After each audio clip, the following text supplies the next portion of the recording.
This might be one of the most spectacular off-road vehicles I've ever seen. Welcome to the Back to Life series at BTUFF. Join us as we go behind the scenes and check out some of the best hot rod fabrication in Bakersfield at H&S Bodyworks.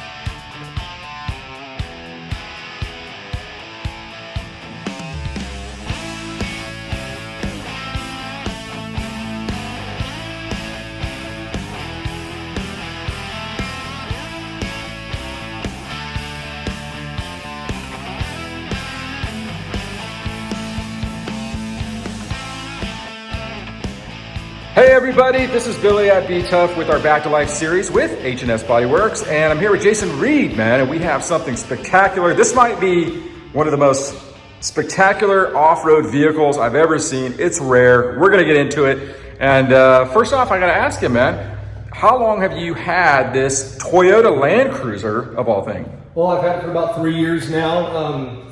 Something special for this is it's a family vehicle. A 66 Toyota Land Cruiser FJ40.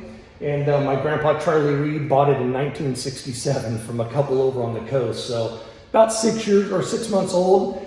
He took it over in 67, had it forever, used it for hunting out at Tahone and Pismo Beach in the dunes. Him and my uncle Dave and my dad Kelly. And yeah, my uncle, my dad, you know, this is their first drive when they turned 16, and then they transitioned their vehicles, and my grandpa just kept it in the family.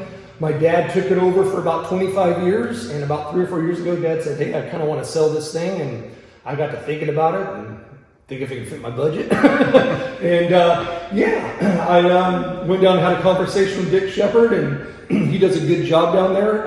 Lets you create kind of the budget as you go for this, and it really fit me, and talked to the wife about it, and she was a little sketch at first, but after she thought about it, she was on board, so yeah, man, it's been fun to do. Yeah. How many of these did they make, man? This is a kind of a rare vehicle, right? So yeah, put me on the spot there. I think in 66, I think they did maybe 10,000 of them. So, I mean, it may have been a little higher, a little lower, but yeah, not too many. They're definitely rare. Wow. Yep. Now, this color, I got to ask you, this is a beautiful color. Like, how'd you get to this color? Okay, so this is a good story. So the wife let me do the restoration, but I told her she can pick the color. So it was pretty cool. I actually gave her the Toyota 1966 paint sample for it. There was 16 colors, and she picked this. This is what's called a Toyota Spring Green. Yeah. It's kind of the mint green. So she picked the color, and yeah, complimented the gold powder coating hammer metal here. Yeah, really nice. And, really yeah, good, man. This is really good, man. So beautiful, man. Even the logo for being from this. I mean, I imagine this is aftermarket on the logos. Aftermarket on the logos. There's a company down in LA called Spectre Off Road. Use them for a lot of the stuff. They do a really good job. They have a lot of the OEM parts, and they do a lot of the remanufacturers on them too. So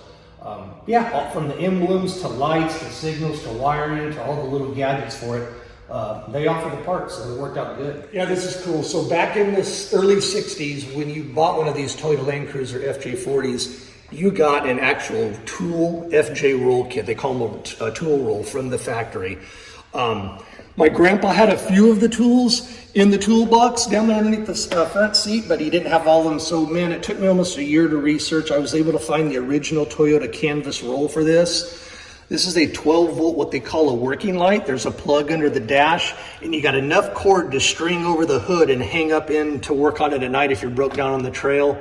Original Toyota Land Cruiser owner's manual, the chassis and body manual, the repair engine manual for that, a brochure. My grandpa had the bottle jack and the crank handle, so I was able to get those restored and repainted. And the one thing this is always fun.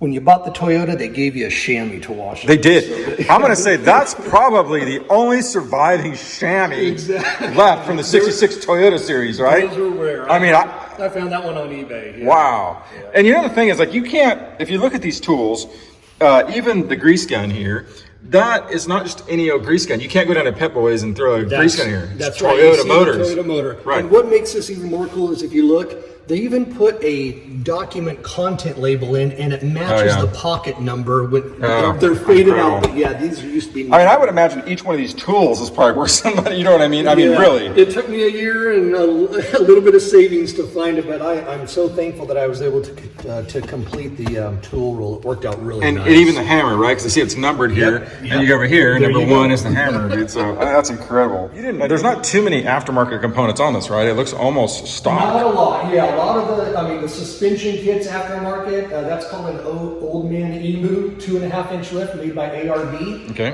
Provides a nice little lift to it. These are some aftermarket chrome wheels and tires, of course. I've got the originals powder coated and preserved in storage with the chrome original Toyota hubcaps. I kind of wanted to keep those tucked away and not take the chance of getting damaged. So, yeah, a lot of it's original. They're original seats.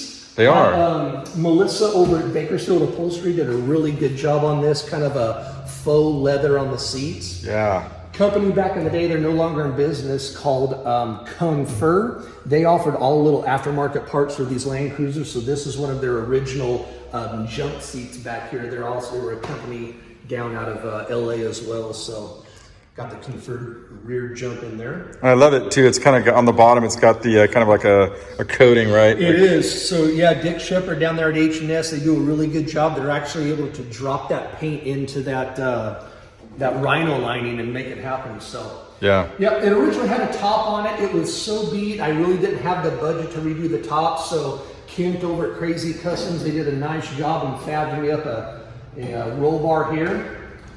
Yeah. Put a family bikini top on it for the California sun. But yeah, it worked out, man. All original Toyota steering wheel. I did go with a digital Dakota gauge up there for accuracy on the temps and the speedometer, RPMs, oil pressure. Those old Toyota mechanicals are just not too reliable. So I kind of wanted accurate readings when I'm out.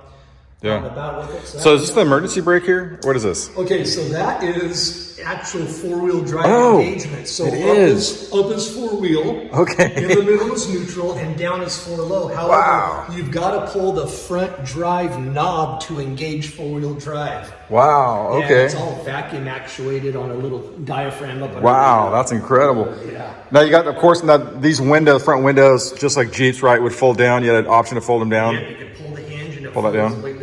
Run on down. Yeah. You got the old school. A lot of people don't know what this actually is right here. If the engine won't start, this is an actual hand crank. The Toyota did, marketing idea out of Japan. You throw it through the front grille and you can actually crank You can fire it up yourself, man, with the dead. I never did it. Yeah. But yeah. Yeah, man, that is incredible. Yeah. That came with the spare tire originally? Spare tire, yep. Funny story here. I had to go hunting for the spare tire.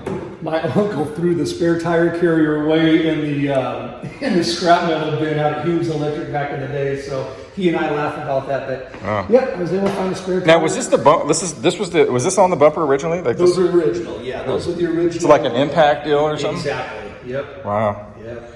Yeah.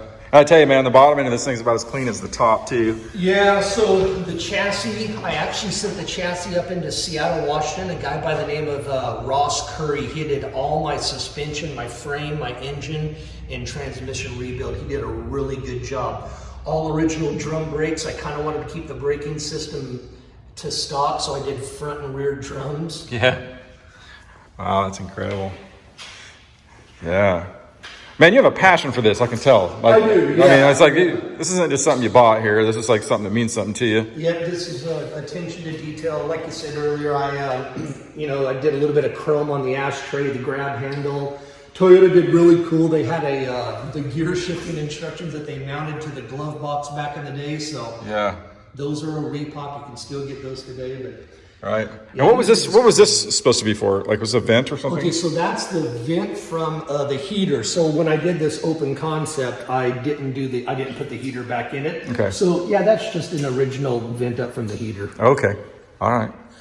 Yeah. Now, these had seatbelts originally or no? Had seatbelts originally, yep. Okay. Bolted right to the floor one? Yep.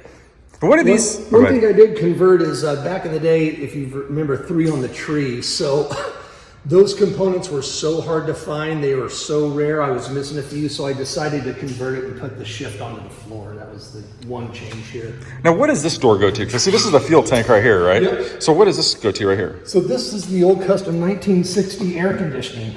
It is? Yeah, you just kick it out from the inside. Oh, and it kind of opens up and air. And air just flows out from it.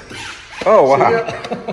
Can't get some air in there, right? There's your AC in 1960. Now, does the heat from the motor, is that also the heater? I don't think so. Okay. Yeah. I guess.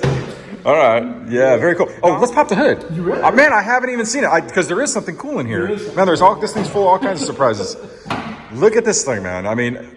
So this is, so very simple to work on, very easy. That is what I was talking about earlier. That's the vacuum actuated four-wheel drive system. So you pull the vacuum and it engages four-wheel drive. Something also cool up there on the VIN plate.